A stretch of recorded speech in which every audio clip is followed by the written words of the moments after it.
Human ஸ்கின்ல வந்து பார்த்தீங்கன்னா, 1 ஸ்கொயர் இன்ச் என்று சொல்லக்கூடிய ஒரு சதுர அங்குலம் அந்த ஸ்கின்ல வந்து பார்த்தீங்கன்னாக்கா, கிட்டத்தட்ட 19 மில்லியன் ஸ்கின் செல்ஸ் வந்து இருக்கு. செகண்ட் வந்து பார்த்தீங்கன்னா, நம்ம பாடி வெயிட்ல கிட்டத்தட்ட 10-15% வந்து நம்ம ஸ்கின் தான். தேர்ட் வந்து பார்த்தீங்கன்னாக்கா, நம்ம ஸ்கின்ல வந்து அந்த ரினியூவல் ப்ராசஸ் அப்படின்றது தொடர்ந்து நடந்துகிட்டே இருக்கு. நம்ம பாடியில 11 மைல்ஸுக்கு உண்டான ரத்த நாளங்கள் வந்து இந்த ஸ்கின் தான் வந்து எடுத்துட்டு போகுது. இந்த மைக்ரோபயோம்ஸ் வந்து நமக்கு வந்து ஸ்கின்ல இருக்க இம்யூனிட்டியை இன்க்ரீஸ் பண்ணுது. இன்ஃபெக்ஷன்ஸ்ல இருந்து நம்மளை பாதுகாக்குது. இன்ஃப்ளமேஷன்ல இருந்தும் நம்மளை வந்து ப்ரொடெக்ட் பண்ணுது. Tell me the difference between a dermatologist and a cosmetologist. ஒரு சலூன்ல ஒர்க் பண்ற டெக்னீஷியன் கூட காஸ்மெட்டாலஜிஸ்ட் தான். அதாவது ஒரு ஹேர் கட் பண்றோம், ஒரு வேக்சிங் பண்றோம் அப்படின்னா அவங்க கூட அது வந்து காஸ்மெட்டாலஜிஸ்ட் தான் சொல்லுவாங்க. They need not be a dermatology. So dermatologist அப்படிங்கிறவங்க ஸ்கின் ரிலேட்டட் டிஸார்டர்ஸையும் பார்ப்பாங்க. ப்ளஸ் வந்து காஸ்மெட்டிக் ப்ரொசீஜர்ஸ்ல ட்ரெயின் ஆனவங்க காஸ்மெட்டிக் ப்ரொசீஜர்ஸும் பண்ணுவாங்க. பொறந்த குழந்தைங்களுக்கு வந்து நம்ம என்ன மாதிரி ஸ்கின் கேர் ப்ராடக்ட்ஸ் இப்போ யூஸ் பண்ணணும்? அந்த பைத்மாவை அப்ளை பண்ணும்போது ஏற்கனவே வந்து அந்த பிஹெச் பேலன்ஸ்டா இல்லாத ஸ்கின், அதனால இன்னும் டேமேஜ் ஆகும். ஸ்கின்னை மாய்ஸ்சரைஸ் பண்ணி வச்சுக்கணும். பேபி ப்ராடக்ட்ஸ் அப்படின்னா ஜென்ரலா ரெண்டு ப்ராடக்ட் யூஸ் பண்ணா போதும். ஒன்னு சிண்டட் பார்ஸ், ஓகே, அதை வந்து மாய்ஸ்சரைசர். அக்ளூசிவ்ஸ்னு ஒரு கண்டென்ட் இருக்கு.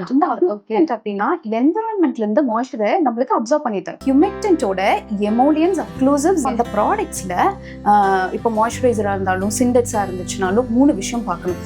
எய்தர் அக்ளூசிவ் இருக்கா, எமோலியன்ட் இருக்கா அண்ட் ஹியூமெக்டன்ட்டும் இருக்கா. ரெண்டே ப்ராடக்ட் இந்த morning, moisturiser and sunscreen. Night bed time போகிறதுக்கு முன்னாடி உங்களோட மேக்கப்பை ரிமூவ் பண்ணிட்டு மாய்ஸ்சரைசர் மட்டும் அப்ளை பண்ணாலே போதும். If your skin is good. It penetrates deep into the skin and blood samples collect பண்ணும்போது இதில் வந்து ஒரு 3 to 4 days ஒரு single application of the sunscreen stays in the blood stream. Very much should not be given for pregnant lactating women. So அந்த products எல்லாம் நாங்கள் use பண்ணக்கூடாதுன்னு சொல்றதுக்கான காரணம் there are some risks even for babies.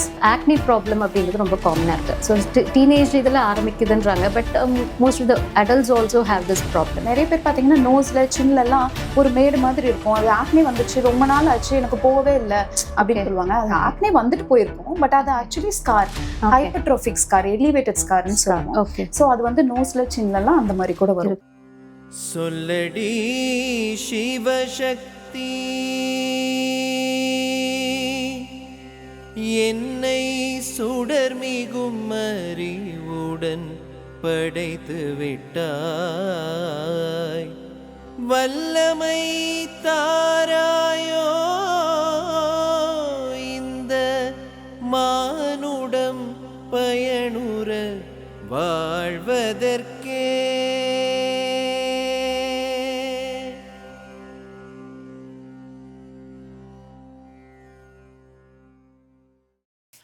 So moving on to the teenagers, அடல்ட்ஸுக்கோட skin கேருக்கு போகிறதுக்கு முன்னாடி I just want to know the difference between skin கேருக்கும் ஸ்கின் ப்ரொடெக்ஷனுக்கும். சரும பராமரிப்புனா என்ன, பாதுகாப்புனா என்ன, இதை பற்றி கொஞ்சம் சொன்னீங்கன்னா. ஆக்சுவலி ரெண்டுமே இன்டர்லிங்க் தாங்க. ஸ்கின் கேர் பண்ணிக்கிட்டா தான் ஸ்கின் ப்ரொடெக்ஷன் இருக்கும் இல்லையா? ஸோ ஸ்கின் ப்ரொடெக்ஷன் அப்படின்னா பேசிக்கலி இப்போ ஒரு சன்லைட் வருது, அந்த சன்லைட்ல இருந்து ப்ரொடெக்ட் பண்ணிக்கிட்டா நம்ம ஃபியூ டிஸார்டர்ஸ்ல இருந்து நம்ம ப்ரொடெக்டடா இருப்போம். For example mould turning into carcinoma skin cancer. So அந்த மாதிரி விஷயத்துல இருந்தோம். Sometimes skin allergy, skin sun burns எல்லாம் கூட வரும் சன்லைட்னால. அதுல இருந்து ப்ரொடெக்ட் பண்ணிக்கணும் அப்படின்னா few things we have to use like sunscreen and hats use பண்றோம் அப்படின்னா அது வந்து ஸ்கின் ப்ரொடெக்ஷன்.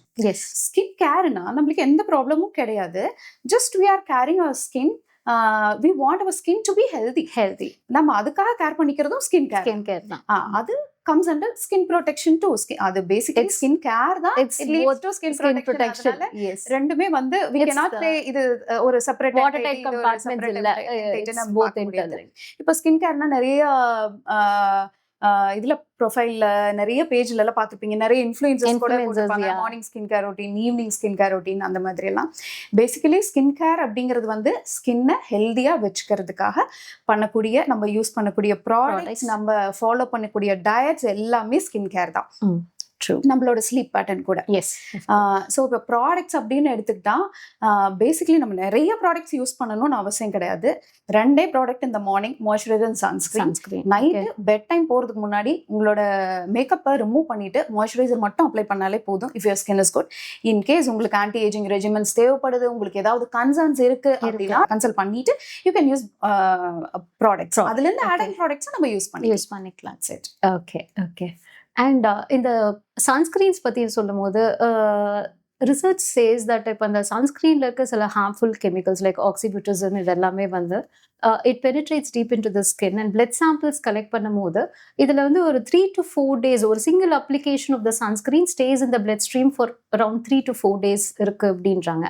அண்ட் இந்த பிளட் ஸ்ட்ரீமில் இருக்கிறது வந்து இட் பாசஸ் ஆன் லாக்டேட்டிங் மதர்ஸுக்கு வந்து அவங்களுடைய பிரெஸ்ட் ஃபீடில் வந்து குழந்தைக்கும் போகுது அப்படின்றது. So it's more sort of harmful அப்படின்ற மாதிரி ரிசர்ச் இது வருது. பட் எல்லாருமே நம்ம வந்து சன்ஸ்கிரீன் அப்படின்றது ப்ரிஃபர் பண்ணணும் அப்படின்னும் போது how safe are the sunscreens and what are the ingredients we need to look for? என்னென்ன மாதிரி இன்க்ரீடியன்ஸ் அதில் இருக்கணும்? ஜென்ரலாக we say sulfates, parabens இருக்கிறத அவாய்ட் பண்ணிடணுன்ட்டு. பட் ஜென்ரல் பப்ளிக் வந்து அது it comes in different names. அது எப்படி வந்து அவாய்ட் பண்ணணும்னு தெரியாது. Should we go for Ayurvedic or என்ன மாதிரி sunscreens we need to use? Sunscreen மட்டும் இல்லைங்க, எல்லாமே நம்பர் ஆஃப் ப்ராடக்ட்ஸ் நம்ம அப்ளை பண்றதா இருக்கட்டும், நம்ம சாப்பிட்றதா இருக்கட்டும், அது பிளட் ஸ்ட்ரீம்ல போக தான் செய்யும். கண்டிப்பா. இன் தட் கேஸ் சன்ஸ்கிரீனோட ஒரு சில இன்கிரீடியன்ஸ் பிளட் ஸ்ட்ரீம்ல போகும், அதை டிடெக்ட் பண்ணுவோம். But sometimes that might be harmful, that might not be harmful. blood streamல வரது எல்லாமே வந்து harmfulனு சொல்ல முடியாது. first thing. Yes. And second thing, நம்ம இந்த blood streamல வரக்கூடிய ஒரு சில products dangerous-ஆ இருந்தா நம்ம யூஸ் பண்ண கூடாது. For example, நீங்க சொன்ன oxybutazone or avabenzone, அது வந்து seem to be carcinogenic. இப்போ நிறைய பேர் வந்து அதை அவாய்ட் பண்ண ஆரம்பிச்சிட்டாங்க sunscreenல. And sunscreen in fact it protects our skin from skin carcinoma. So risks outweighs benefits outweighs risk அப்படிங்கறத நம்ம பார்த்துட்டு நம்ம யூஸ் பண்றோம் ப்ராடக்ட். சன்ஸ்கிரீன் ஏன் மஸ்ட்னு சொல்றோம் அப்படின்னா, இப்போ நம்மளுக்கு இந்த ஏஜ்ல தெரியாம இருக்கலாம், 70-80 இயர்ஸ் ஆகும்போது chronic sun exposure can damage your skin, can lead to premature ageing, skin carcinoma, இந்த மாதிரி நிறைய வரதுனால sunscreen is advisable. Not only it's a cosmetic product மட்டும் கிடையாது அப்படிங்கிறது கண்டிப்பா நிறைய பேருக்கு தெரியணும். இன்கேஸ் சன்ஸ்கிரீன் இப்போ வந்து நம்ம கொடுக்குறோம், இப்போ நீங்களே சொன்னீங்க இல்லையா, ஒரு சில ப்ராடக்ட்ஸ் வந்து பிரெஸ்ட் மில்க்ல போகுது, pregnant women or lactating women should not be used அப்படின்னு ஒரு சில products should not be used. நான் அதனால தான் நாங்கள் நிறைய வாட்டி அவேர்னஸ் கிரியேட் பண்ண ட்ரை பண்ணுறோம். You should not consult a cosmetologist, you should consult a dermatologist. ஏன்னா ப்ரெக்னன்சி லாக்டேஷனில் என்னென்ன ப்ராடக்ட்ஸ் யூஸ் பண்ணலாம் பண்ணக்கூடாது அப்படிங்கிறது only doctor knows right. So ஒரு சில product for example salicylic acid or retinoids should not be given for pregnant or lactating women. So அந்த products எல்லாம் நாங்கள் யூஸ் பண்ணக்கூடாதுன்னு சொல்றதுக்கான காரணம் there are some risks even for babies. இப்போ sunscreen பத்தி நீங்க கேட்ட விஷயம் கரெக்ட்.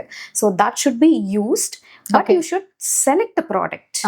நம்ம டெர்மட்டாலஜிஸ்ட்டை கன்சல்ட் பண்ணி அந்த ப்ராடக்ட்டை செலக்ட் பண்றீங்கன்னா you are on the right hands. Okay, so that's what I want to tell everyone about it. இப்போ டீனேஜர்ஸ் அண்ட் அடல்ட்ஸ் ரெண்டு பேருக்குமே பார்த்தீங்கன்னாக்கா சில இப்போ ஆக்னி ப்ராப்ளம் அப்படின்றது ரொம்ப காமனாக இருக்குது. ஸோ டீனேஜ் இதில் ஆரம்பிக்குதுன்றாங்க, but most of the adults also have this problem. So acne வரும்போது அது it leaves behind scars or marks. சில பேருக்கு மார்க்ஸாக இருக்கலாம், சில பேருக்கு ஸ்கார்ஸாக இருக்கலாம். So how to prevent acne, அதுக்கு என்ன மாதிரி ட்ரீட்மெண்ட் நம்ம வந்து எடுத்துக்கணும், both for teenagers as well as for the adults? நிறைய பேர் தெரிஞ்சுக்க வேண்டிய ஒரு விஷயம் என்னன்னா, நிறைய பேர் ஒரு 30 இயர்ஸ்ல ஆக்னே வந்துச்சு, எனக்கு சின்ன வயசுல எல்லாம் வந்ததே இல்லை, எனக்கு இப்போ வருது ஆக்னே அப்படின்னு சொல்லுவாங்க. there is a condition called adult acne. adolescent acneனா அந்த 13 வயசுல ஆரம்பிக்கும், நிறைய பேருக்கு 16 வயசுல ஆரம்பிக்கும், 20 வயசோட முடிஞ்சிடும். அதுக்கப்புறம் வரது எல்லாமே வந்து அடல்ட் ஆக்னே கேட்டகரியில வரும். டிஸ்ட்ரிபியூஷன் இஸ் டிஃப்ரெண்ட் அண்ட் ஆக்னேவோட ட்ரீட்மெண்ட்டும் டிஃப்ரெண்ட் ஆகும். ஸோ இது நம்ம வந்து வந்துச்சுன்னா ஸ்கார்ஸ் ஆகும் அப்படிங்கிறது தான் மெயின் கன்சர்ன். ஏன் ஆக்னேவை ட்ரீட் பண்ணணும்? The first one is cosmetic concern. ஏன்னா ஆக்னே வந்து பார்க்கறதுக்கு அப்போதைக்கு நம்மளுக்கு வந்து நல்லா நம்மளுக்கு கான்ஃபிடன்ஸ் இருக்காது. So that's why we need to treat. ரெண்டாவது, ஃபியூச்சர்ல அதுவும் ஸ்கார்ஸா வரும். அண்ட் சம்டைம்ஸ் இப்போ தெரப்பியூட்டிக்கா பாத்தீங்க அப்படின்னா அவங்களுக்கு பெயின்ஃபுல்லா இருக்கும், ஒரு சைட் திரும்பி படுக்கிறதுக்கே கஷ்டமா இருக்கும். ஏன்னா there are types of acne. அதுல சிஸ்டிக் ஆக்னே அப்படிங்கிறது இட்ஸ் ரியலி பெயின்ஃபுல். ஸோ அதனால தான் ஆக்னேங்கிறது ட்ரீட் பண்ணணும்னு சொல்லுவோம். ஆக்னே ஜஸ்ட் ஃபார் அந்த டைம்ல நம்மளுக்கு ஆக்னே சரியாகணுங்கிறது மட்டும் இல்லாம ஃபியூச்சர்ல நம்மளுக்கு ஸ்கார் வரக்கூடாதுங்கிறது. ஏன்னா ஆக்னே வருதுன்னா நிறைய பேர் சொல்ற விஷயம் அதுவே சரியாயிடும்ல, இந்த ஏஜ்ல வருது அதுவே சரியாயிடும் அப்படிங்கிறது தான் கன்சர்னா இருக்கும். அப்படியே சரியாயிடும் தான் நிறைய பேர் விடுவாங்க, பட் அது மார்க்ஸ் விட்டுட்டு போயிடும் அப்படிங்கிறது தான் ரியல் ப்ராப்ளம். ஏன்னா அதுக்கப்புறம் 40 வயசுல நிறைய பேர் வந்து கேட்பாங்க, மேடம் நான் அப்ப ட்ரீட் பண்ணாம விட்டுட்டேன், இப்ப நான் ஃபீல் பண்றேன் ஏன்னா ஸ்கார்ஸ் வந்துருச்சு அப்படின்னு சொல்லி ஸ்காருக்கு ட்ரீட்மெண்ட் கேட்பாங்க. ஸோ அதனாலதான் எப்ப ஆக்னே வந்தாலும் ட்ரீட்மெண்ட் எடுத்துக்கிறது ஐடியல். சின்ன வயசுலயா இருந்தாலும் 13 இயர்ஸ்லயா இருந்தாலும் ஆக்னே ட்ரீட்மெண்ட் பண்ணிக்க முடியும். சின்ன வயசுல வர ஆக்னே மோஸ்ட்லி கொமிடோனல் ஆக்னேவா இருக்கும், அதாவது ஜஸ்ட் சின்ன சின்ன ஆக்னேவா பொறியா இருக்கிற மாதிரி மட்டும் இருக்கும். வேற அடல்ட் ஆக்னே பாத்தீங்கன்னா நம்மளுக்கு பெருசா வர ஆரம்பிக்கும், பஸ்டியூல்ஸோட கூட நிறைய பேருக்கு வரும். அண்ட் டிஸ்ட்ரிபியூஷன் பாத்தீங்கன்னா ஜா லைன்ல வர ஆரம்பிக்கும், லோ ஃபேஸ்ல தான் காமனா இருக்கும். அடலசன்ட் ஆக்னே மோஸ்ட்லி அப்பர் சீக்ஸ்ல காமனா இருக்கும். இதுதான் ரெண்டுக்கும் டிஃபரன்ஸ். ட்ரீட்மெண்ட்னு பாத்தீங்கன்னா ஒரு சிலருக்கு கிரீம்ஸே போதும், ஒரு சிலருக்கு ட்ரீட்மெண்டா ப்ரொசீஜர்ஸாவும் தேவைப்படும். ஃபார் எக்ஸாம்பிள் பீல்ஸ் லேசர்ஸ் தேவைப்படலாம். இப்போ ஆக்னே ஸ்கார்ஸ்ன்னு பாத்தீங்கன்னா அதுலயும் நிறைய டைப்ஸ் இருக்கு. ஓகே, ஃபார் எக்ஸாம்பிள் ஆக்னே வந்து விட்டுட்டு போகும்போது வெறும் பிக்மெண்டேஷனா வரலாம், இல்ல குழி தழும்புகள் அதாவது அட்ரோபிக் ஸ்கார்ஸா வரலாம், ஆர் ஹைப்பர்ட்ரோபிக் ஸ்கார்ஸ். நிறைய பேர் பாத்தீங்கன்னா நோஸ்ல சின்ல எல்லாம் ஒரு மேடு மாதிரி இருக்கும், அது ஆக்னே வந்துச்சு ரொம்ப நாள் ஆச்சு எனக்கு போகவே இல்லை அப்படின்னு சொல்லுவாங்க. அது ஆக்னே வந்துட்டு போயிருக்கும், பட் அது actually scar, hypertrophic scar, elevated ஸ்கார்னு சொல்லுவோம். ஸோ அது வந்து நோஸ்ல சின்ல எல்லாம் அந்த மாதிரி கூட வரும். ஸோ இந்த ஆக்னே நம்ம ட்ரீட்மெண்ட் எடுத்தா மட்டும் போதுமா அப்படின்னு கேட்பாங்க நிறைய பேர். ட்ரீட்மெண்டோட லைஃப் ஸ்டைலும் கண்டிப்பா ஒரு சில விஷயம் கேன் வந்து trigger acne. For example stress can trigger acne, அதையும் நம்ம வந்து பேலன்ஸ் பண்ணிக்கலாம். என்ன மாதிரி ஃபுட் வந்து we need to concentrate for? So actually ஆக்னேக்கு நாங்க அவாய்ட் பண்ணக்கூடிய ஃபுட்ஸ் ஒரு சில oily foods, but basically maida, white sugar and milk products, இந்த மூணு தான் மெயின் கல்பிரிட்ஸா சொல்லுவோம். இது milk and milk products can trigger acne. Okay, and is it because of hormonal condition or basically it's a hormonal condition, இம்பேலன்ஸ்னால வரக்கூடியதுதான். ஒரு சிலருக்கு hormone வந்து check பண்ணும்போது நார்மலா இருக்கும், பட் ஹார்மோன் ரெசிஸ்டன்ஸ் இருக்கலாம். ஓகே, சோ இது வந்து பேசிக் திங். அதோட இந்த ஸ்ட்ரெஸ், நம்ம எடுத்துக்கிற மெடிகேஷன்ஸ், டயட், இது எல்லாமே இன்ஃப்ளூயன்ஸ் பண்ணும். Okay, basically lifestyle also plays a major role. Yes, lifestyle plays a role in all organ dysfunction. Definitely. Okay, and இப்போ இந்த ஆக்னே ஸ்கார்ஸ் பற்றி சொல்லும் போது நம்ம அந்த குழி தழும்புகள்னு சொன்னீங்க, ரொம்ப ஆழமான ஸ்கார்ஸ். அதே மாதிரி இப்போ சிக்கன் பாக்ஸில் அந்த மாதிரி வந்து மீசல்ஸோ அந்த மாதிரி வரும்போது சில பேருக்கு ஃபேஸ்லேயோ இல்லை ஸ்கின்லேயோ வந்து அந்த ஆழமான தழும்புகள் வந்து வந்துடும். அப்போ அந்த மாதிரி இதுக்கு வந்து ட்ரீட்மெண்ட் இருக்கா to eliminate or make the scars disappear? Treatment first of all prevention. Okay, இப்போ சிக்கன் பாக்ஸ் அப்படிங்கிறது வந்து நிறைய பேர் நினைக்கிறது அது அம்மை நம்ம வந்து வீட்டுல இருந்து ட்ரீட் பண்ணணும். எஸ், அம்மை தான், இட்ஸ் வைரல் இன்ஃபெக்ஷன். முன்னாடெல்லாம் அதுக்கு ட்ரீட்மெண்ட் கிடையாது, இப்போ நிறைய ட்ரீட்மெண்ட் வந்துருச்சு. நம்ம ட்ரீட்மெண்ட்டா எடுத்துக்கிட்டா ஒரு சில விஷயங்கள் ப்ரிவென்ட் பண்ணலாம். ஒன்னு சிவியாரிட்டி, அதாவது நம்பர் ஆஃப் லீஷன்ஸை ரெடியூஸ் பண்ணலாம். ஓகே, ரெண்டாவது ஸ்கார்ஸ் வரதை ப்ரிவென்ட் பண்ணலாம், ஃபேஸ்ல லீஷன்ஸ் வரதை ப்ரிவென்ட் பண்ணலாம். And fourth most important thing, அக்கின்னு ஒரு கண்டிஷன் வரும் ஃபியூச்சர்ல, அதை ப்ரிவென்ட் பண்ண முடியும். அக்கி is really painful. I have seen people suffered a lot with அக்கி. அது வரதை நம்ம சிக்கன் பாக்ஸ்க்கு ட்ரீட்மெண்ட் எடுத்தா ப்ரிவென்ட் பண்ண முடியும், because it's actually reactivation of the virus at that age. இப்போ சிக்கன் பாக்ஸ் வருதுன்னா அந்த வைரஸ் ஒரு நரம்புல போய் தங்கிடும். அந்த நரம்புல இருந்து ஒரு ஸ்ட்ரெஸ் ஃபேக்டர் வந்துச்சுன்னா 60 வயசுக்கு அப்புறம் ரீஆக்டிவேட் ஆச்சுன்னா அந்த நரம்பு டேமேஜ் ஆகிறதுனால இட்ஸ் ரியலி பெயின்ஃபுல். லீஷன்ஸ் பிரச்சனை கிடையாது, நரம்பு டேமேஜ் ஆகும்போது, அதாவது நர்வ்ஸ் டேமேஜ் அது வந்து நல்ல பெயின்ஃபுல்லா இருக்கும். அதனால இந்த விஷயங்கள் எல்லாமே வந்து மெடிகேஷன்ஸே ப்ரிவென்ட் பண்ணிடும். So prevention is better. In case வந்துருச்சு நாம என்ன பண்ண முடியும் அப்படின்னு பார்த்தா, first level of scar is pigmentation. Okay first பிக்மெண்டடா நம்மளுக்கு தெரியும். ஓகே அந்த பிக்மெண்டேஷனை ரெடியூஸ் பண்றதுக்கான ஒரு சில க்ரீம்ஸோ ஒரு சில பீல்ஸோ நம்மளுக்கு போதும். ஓகே ஒரு சிலருக்கு குழி தழும்புகள் வரும், ம். சிக்கன் பாக்ஸ் ஸ்கார்ஸ் ஃபேஸ்ல, அதுக்கு நிறைய ட்ரீட்மெண்ட் இருக்கு. பஞ்ச் ஃப்ளோட்டேஷன் அது வந்து கொஞ்சம் பெட்டர் ட்ரீட்மெண்ட் தேன் லேசர்ஸ். ஓகே பஞ்ச் ஃப்ளோட்டேஷன்னா நம்ம அந்த ஸ்காரை ரிமூவ் பண்ணி கொஞ்சம் மேலே கொண்டு வரும்போது அந்த ஸ்காரோட டெப்த் வந்து கம்மியா. குறையும். ஓகே பஞ்ச் கிராஃப்டிங் இந்த மாதிரி நிறைய ட்ரீட்மெண்ட்ஸ் அதுக்கும் இருக்கு. ஓகே அண்ட் இந்த ப்ரிவென்டிவ் மெஷர்ஸ் சொன்னீங்க சிக்கன் பாக்ஸுக்கு. What sort of preventive measures like medications okay within 48 hours to 72 hours குள்ளார ஆன்டிவைரல்ஸ், அதாவது அந்த வைரஸை எதுக்க மாதிரியான ட்ரக்ஸ் எடுத்துக்கிட்டோம்னா போதும். ஓகே அதுவும் டெர்மட்டாலஜிஸ்ட கன்சல்ட் கன்சல்ட் பண்ணிட்டு ஓகே ப்ராப்பர் டோசேஜ்ல எடுத்துக்கணும். ப்ராப்பர் டோசேஜ்ல எடுத்துக்கலைனாலும் that will be of no use. வெறும் டாபிக்கல் மெடிகேஷன்ஸ் ஒர்க் அவுட் ஆகாது. இந்த ப்ரிவென்ஷனுக்கு ஓரல் மெடிகேஷன்ஸ் கண்டிப்பா வேணும். ஓகே மெலஸ்மான்னு சொல்லக்கூடிய ஹைப்பர் பிக்மெண்டேஷன் இது வந்து ஏஜ் ரிலேட்டட்னால வருதா இல்லை லைஃப் ஸ்டைல்? இப்போ வந்து ஹேர் கலரிங் நிறைய பேர் போகிறாங்க, அது என்ன மாதிரி ஹேர் கலர் யூஸ் பண்ணுறோன்னு தெரியாமல் அது ஸ்கின்ல வந்து டிபாசிட் ஆகிறதுனால வருதா? பேசிக்கலி மெலாஸ்மாங்கிறது வந்து என்னன்னா மங்குன்னு சொல்லுவோம்.